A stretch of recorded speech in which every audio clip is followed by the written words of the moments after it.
হাই friends, কি খবৰ? আপোনালোকে বহুতে hslc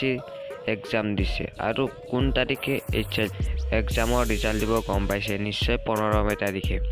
আৰু এই কোনকেইটা ৱেবছাইটত ৰিজাল্ট দিব গম পাইছেনে ৱেবছাইট কেইটা হ'ল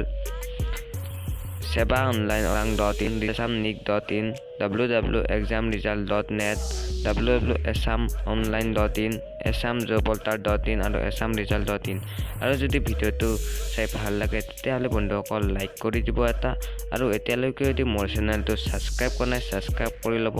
আৰু কাষতে থকা বেল আইকনটো বজাই দিব আগলৈকে এনেকুৱা লেটেষ্ট ভিডিও পাই থাকিবলৈ